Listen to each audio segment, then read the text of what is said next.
होलाष्टक से हो जाएं सावधान। होलाष्टक का आध्यात्मिक और तांत्रिक दृष्टि से क्या महत्व है, ये आज हम आपको समझाने के लिए जा रहे हैं। क्या होलाष्टक के अंदर हर चीज़ खराब ही होती है या इसके अंदर हम कुछ चीज़ों को बेहतर बना सकते हैं, इसके बारे में आज चर्चा करेंगे। होलाष्टक का महत्व। इस साल होलाष्टक 7 मार्च 2025 से शुरू होकर 13 मार्च तक रहेंगे। होलाष्टक जो होते हैं ये फागुन शुक्ल अष्टमी से शुरू होते हैं और ये पूर्णिमा तिथि तक चलते हैं, जो कि तकरीबन 8 दिन होते हैं। कभी कभी किसी साल के अंदर ये 7 दिन भी होते हैं, एक दिन कम हो जाता है। इन 8 दिनों की अवधि को ही हम लोग होलाष्टक कहते हैं। अब होलाष्टक से सावधान क्यों हो जाएं? होलाष्टक से सावधान इसलिए होते हैं क्योंकि इन दिनों के अंदर जो ग्रहों की, नक्षत्रों की स्थिति होती है वो उग्र हो जाती है। इसी वजह से हम लोग ये बोलते हैं कि कोई भी शुभ कार्य जो होता है, जैसे कि कोई गृह प्रवेश हो, मुंडन हो, विवाह हो या रोका या कोई भी मांगलिक कार्य जो होता है, वो इन दिनों के अंदर नहीं किया जाता है, वो वर्जित होता है। तो क्या सिर्फ इसके अंदर कोई मांगलिक कार्यों को नहीं किया जाता है, यही इसका महत्व है, या इसका कोई तांत्रिक दृष्टिकोण भी है, इसका कोई आध्यात्मिक पहलू भी है जिसे हम लोग नहीं जानते हैं? आज उस तांत्रिक दृष्टिकोण की मैं आप लोगों के सामने चर्चा करने के लिए जा रहा हूं। आप लोगों को वो तांत्रिक और गुप्त साधनाओं के बारे में बताने के लिए जा रहा हूं। मैंने अपने पिछले एपिसोड्स में आप लोगों से वादा किया था कि जैसे जैसे समय आगे बढ़ेगा मैं आपको तांत्रिक और गुप्त साधनाओं के बारे में बताऊंगा। आज उसी को हम शुरुआत करने के लिए जा रहे हैं कि होलाष्टक के अंदर हम कौन से मंत्रों का जाप करें या कौन सी तांत्रिक अनुष्ठान करें या तांत्रिक पद्धतियों का इस्तेमाल करें जिससे हम अपने जीवन को बहुत बेहतर बना सकते हैं। होलाष्टक जो होते हैं उनके अंदर तांत्रिक तंत्र शास्त्र के अंदर जो होलाष्टक का जो महत्व है उसके अंदर हम लोग ये कहते हैं कि जो अगर हम कोई साधना करना चाहें या कोई सिद्धि करना चाहें उसके लिए ये समय बहुत अच्छा होता है।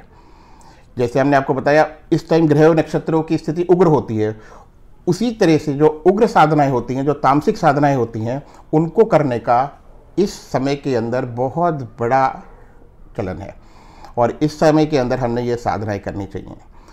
चलिए आज आपको बताते हैं होलाष्टक के अंदर कौन सी तांत्रिक साधनाएं हम कर सकते हैं। बहुत सतर्क होकर सुनिए, इनको अपने जीवन के अंदर इस समय के अंदर करने की कोशिश करिए।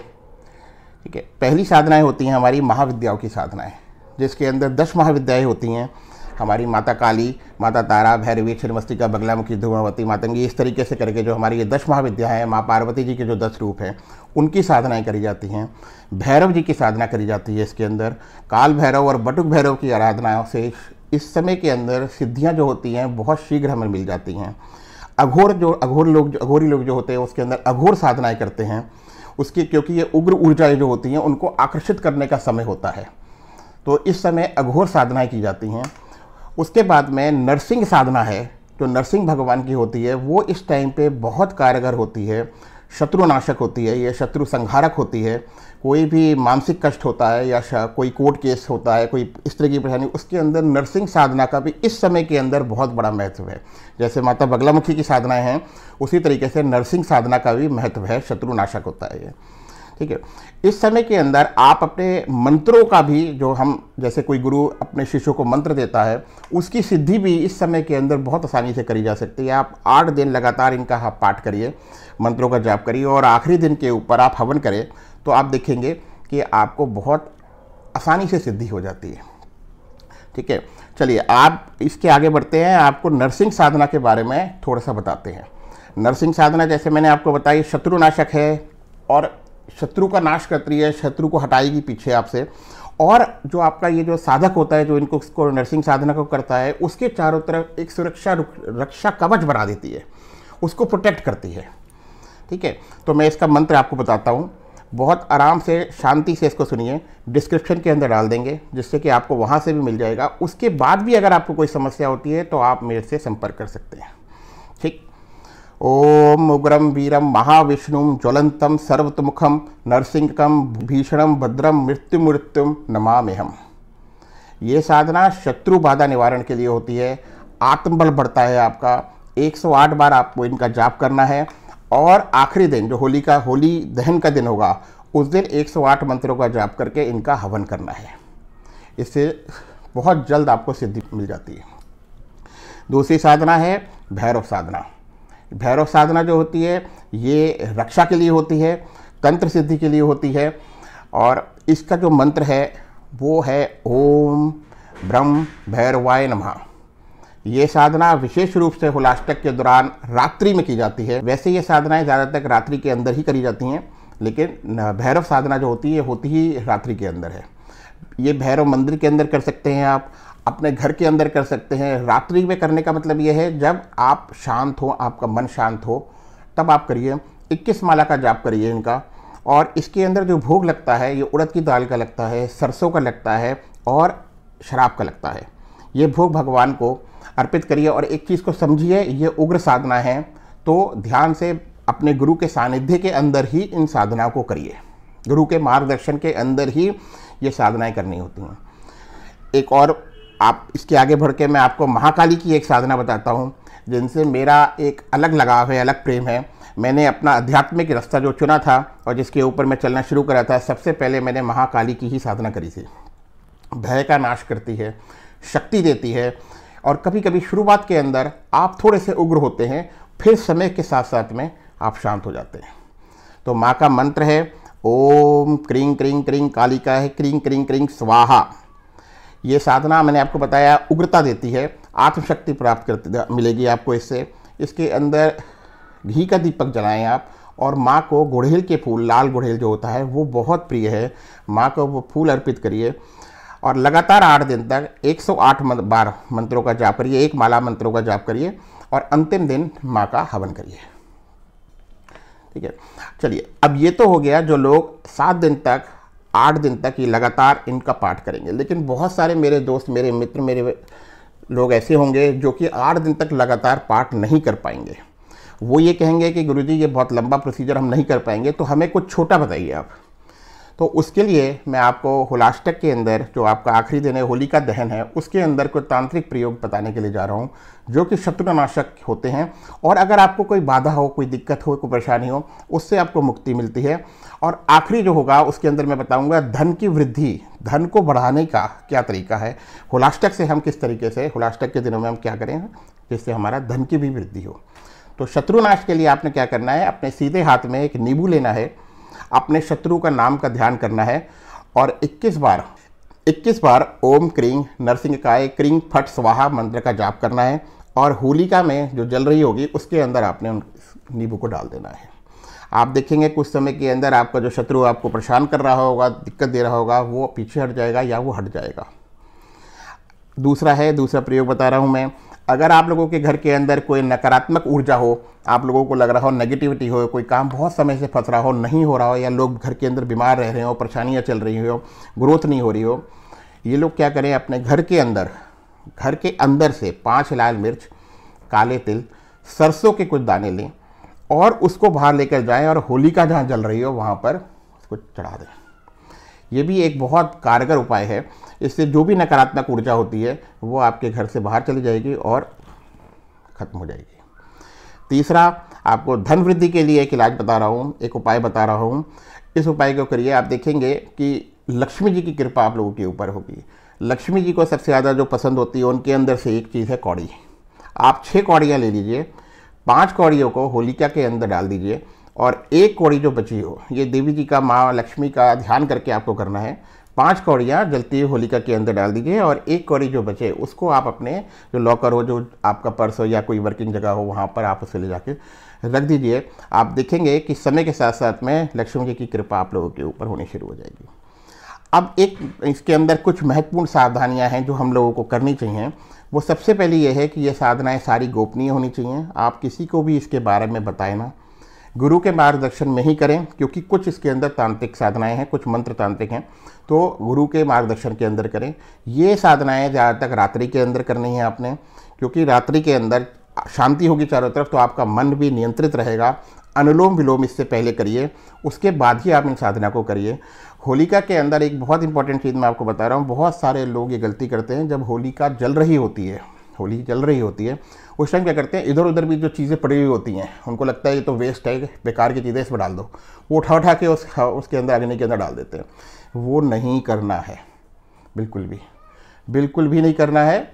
जो होलिका का महत्व है वो होलिका के महत्व तक रहने के लिए, वो आपकी खराब चीज़ों को जलाने के लिए नहीं है। ये सारी चीज़ें आप करिए। आप देखेंगे कि सावधानियां जो हैं वो हैं, जो हमने मांगलिक कार्य नहीं करने हैं वो नहीं करने हैं, लेकिन इन छोटे छोटे उपायों को करेंगे और इन तांत्रिक साधना को आप करेंगे, आपका जीवन बहुत बहुत बहुत बेटर हो जाएगा, बहुत अच्छा हो जाएगा। जब मैंने इतनी बात करी ली है, नरसिंह साधना के ऊपर करिए, भैरव साधना के ऊपर करिए, महाकाली की साधना के ऊपर करिए, तो नरसिंह साधना को थोड़ा सा और डिटेल के अंदर मैं आपको बता देता हूँ। ठीक है, वैसे क्या है कि मैं इन यूट्यूब के चैनल के ऊपर और इन सब चीज़ों के ऊपर ज़्यादा बताता नहीं हूँ, लेकिन फिर भी जब इतनी बात हुई है तो आपको बताता हूँ, और मैंने वादा भी किया था कि थोड़ी सी गुप्त चीज़ें आप लोगों को बताऊँगा। नरसिंह साधना जो है ना, देखो ये एक उग्र साधना है, शत्रु संहारक है, भय का नाश करती है, आत्मबल में वृद्धि करती है। कोई भी नकारात्मक ऊर्जा आप लोगों के चारों तरफ होगी वो इन भगवान नरसिंह के भगवान के पूजन से खत्म हो जाती है। और तांत्रिक साधनाओं के अंदर इनका बहुत बड़ा महत्व है कि इसके अंदर जैसे नरसिंह भगवान की जयंती होती है, कोई अमावस्या हो, पूर्णिमा हो या होलाष्टक हो, इसके अंदर आप इनका अनुष्ठान शुरू करते हैं, इनका पूजा करते हैं, इनके हवन करते हैं, इनके मंत्रों का पाठ करते हैं, तो आप देखेंगे शत्रु जो भी आपके आसपास होंगे वो हट जाएंगे, नकारात्मक शक्ति हटेंगी। कोर्ट केस अगर कोई चल रहा हो, मुकदमा हो, विरोधी आपको परेशान कर रहे हो, उसकी वजह से आत्मविश्वास आपका कम हो रहा हो, और उसके अंदर ये आपको बहुत बहुत कारगर होती हैं। अगर कोई ग्रहों से भी परेशानियां हमें हो रही होती हैं और उनके इलाज नहीं निकल रहे होते, तो हम लोग उनको नरसिंह साधना करवाते हैं। ठीक है, साधना गुप्त रखनी है।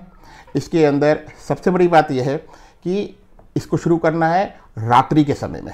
रात्रि का समय कौन सा? 9 बजे, 10 बजे नहीं, 12 बजे इनको पाठ करना शुरू होता है। 12 से 2 बजे का इनका समय सबसे बढ़िया होता है। ठीक है ना। और ये साधना गुप्त रखिए। किसी को भी इस साधना के बारे में जब आप कर रहे हैं तो आपने उसको बताना नहीं है।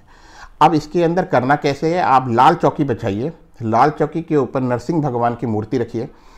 अगर पीतल की मूर्ति मिल जाए तो बहुत ही अच्छा है, नहीं तो कागज़ की मूर्ति भी लेकर फ्रेम करके आप उसको वहाँ पर रखिए। और आप खुद पीले या लाल वस्त्र धारण करिए। इसके अंदर जो मैं आपको बता रहा हूँ वो आपको करना है, ठीक है ना। वो जो भी कोई क्रिया हम करते हैं तो उसके जो आपको कायदे कानून है, जो उसके रूल्स एंड रेगुलेशन, वो आपको फॉलो करने पड़ेंगे। पीले या लाल वस्त्र के कपड़े आप लोगों को धारण करने हैं। गोबर से, गौमूत्र से उस स्थान को पवित्र करना है पहले धोकर। गूगल धूप जलानी है, दीपक जलाना है घी का, 21 हल्दी की गांठें रखनी है, लाल चंदन रखना है, 5 सुपारी रखनी है, गुड़ और गेहूं का आटा रखना है। पंचामृत से, अगर आपने मूर्ति ली ली है पीतल की, तो पंचामृत से उसको स्नान कराना है। दूध, दही, घी, शहद, गंगा जल, और उसके बाद उसको पान भी करना है जब पूजा आपकी हो जाएगी। हवन सामग्री जो होती है विशेष रूप से शत्रुनाशक जो होती हैं वो इस्तेमाल करी जाती हैं इसके अंदर। मंत्र आपको एक बार फिर से बताता हूँ, जो सामान्य साधना है उसके अंदर वही मंत्र जो पहले मैंने आपको बताया था, जिससे शक्ति प्राप्ति होती है, रक्षा होती है आपकी, आपका शत्रुनाशक है वो। ठीक है, वो मंत्र है आपका ओम उग्रम वीरम महाविष्णुम ज्वलंतम सर्वोत्मुखम नरसिंहकम भीषणम भद्रम मृत्युम नमाम्यहम्। 108 बार जाप करना है या 1008 बार आपने इसका जाप करना है। अगर होलाष्टक में करना है 8 दिन तक लगातार जाप करना है। और उसके बाद में आपने नरसिंह कवच का पाठ ज़रूर करना है। नरसिंह कवच को छोड़िएगा नहीं, उसको ज़रूर करिएगा। उससे आपकी शारीरिक शक्ति बढ़ती है और शरीर को कोई कष्ट नहीं होता है। एक और मंत्र बताने के लिए जा रहा हूँ, उग्र मंत्र है ये। जो गंभीर लोग हों, जो तंत्र को समझना चाहते हो और करना चाहते हैं, वही इस मंत्र का प्रयोग करें। और कुछ समझ ना आ रहा हो तो मैंने आपको पहले भी बोला, पूछ लीजिए, या आपके कोई गुरु हो आप उनसे भी पूछ लीजिए, ठीक है ना, या आप मेरे से पूछ सकते हैं। मंत्र है ओम क्रीं नरसिंहाय क्रीं फट स्वाहा। ठीक है, ये उग्र मंत्र है, मैंने बोला इसका थोड़ा सा ध्यान करना है। रुद्राक्षी माला के ऊपर ही इसका पाठ करना है। 21 माला जाप करना है। इसका जाप करने के बाद जल में हल्दी मिलाकर मूर्ति का अभिषेक करना है, और उस अभिषेक किया हुआ जो जल है उसको अपने तिलक के ऊपर लगाना है, या उसको आप 2-4 बूंद बाद में रख लो, उसको डालकर आप भी उसका स्नान कर लो। यदि कोई सामान्य हो गया, अगर कोई शत्रु नहीं है, आप सामान्य साधना करना चाहते हो तो कर सकते हो। लेकिन अगर कोई शत्रु है आपको लगता है, और आप जेन्युइन, इस चीज़ का ध्यान में रखना कि जेन्युइन लोग जो हों, जो कि परेशान हों, वही लोग इन साधना को करें। आप इंसान को धोखा दे सकते हैं, हम भगवान को नहीं धोखा दे सकते। अगर आपने कोई गलत काम किया है और उसके बाद आप ये साधना करेंगे, आप कष्ट में आएंगे। आप सही रास्ते के ऊपर हैं, सही कर रहे हैं, और तब ये साधनाएं करेंगे, तो आपके शत्रु जो होगा वो परेशानी में आएगा। ठीक है, तो शत्रु का नाम लेके 21 बार इस मंत्र को पढ़ें और हवन में आहुति दें। आप देखेंगे शत्रु जो होंगे वो हट जाएंगे पीछे। ठीक है ना। मंत्र आपका वही है हवन के लिए भी, ओम क्लीं नरसिंहाय क्लीं फट स्वाहा 108 बार जाप करना है। हवन सामग्री के अंदर आपने गुड़, तिल, गोघृत, कपूर, लाल चंदन डालना है। ठीक है। अंतिम आहुति में 1 नारियल और 5 लाल मिर्च इसके अंदर आपने डालनी है। ठीक है। कोई कोर्ट केस, शत्रुबाधा या अदृश्य नकारात्मक शक्तियाँ होंगी, अगर वो आपको परेशान कर रही होंगी तो आप देखेंगे आप उनसे मुक्त हो जाएंगे। ठीक है। सावधानियां जो बरतनी है मैं एक बार फिर से बता देता हूँ। निराहार रहना है, मतलब आपने 8 दिन तक सात्विक भोजन लेना है और सात्विक भोजन के अंदर, निराहार के अंदर आपने व्रती रहना है। ठीक है। किसी को भी इन साधनाओं के बारे में ना बताएं, गुप्त रखें। बिना गुरु के मार्गदर्शन में ये साधनाएं नहीं करनी है बिल्कुल भी। ठीक है। कुछ किताबों के अंदर आपको मिल जाएगा कि नरसिंह साधना जो होती हैं कुछ शमशान के अंदर भी होती हैं, तो ऐसी साधनाओं से बचें या गुरु के मार्गदर्शन के अंदर ही, सिद्ध गुरु के मार्गदर्शन के अंदर ही करें, नहीं तो ना करें। ठीक है। एपिसोड को यहाँ पर इसको विराम देंगे। एक बार निष्कर्ष आपको दे देता हूँ। होलाष्टक के अंदर आपने कोई भी मांगलिक कार्य नहीं करना है। शादी, गृह प्रवेश, कोई भी नई दुकान, मकान, कोई नया मांगलिक कार्य आपने नहीं करना होता है। लेकिन ये समय तांत्रिक अनुष्ठानों के लिए, तांत्रिक साधनाओं के लिए, गुप्त अनुष्ठानों के लिए, शक्ति प्राप्ति के लिए सबसे उपयुक्त समय होता है। तो कोई अनुष्ठान शुरू करना हो, कोई सिद्धि करनी हो, उसके लिए ये काल सबसे उत्तम है। होली की बहुत बहुत आप लोगों को मुबारक हो। जय माई की।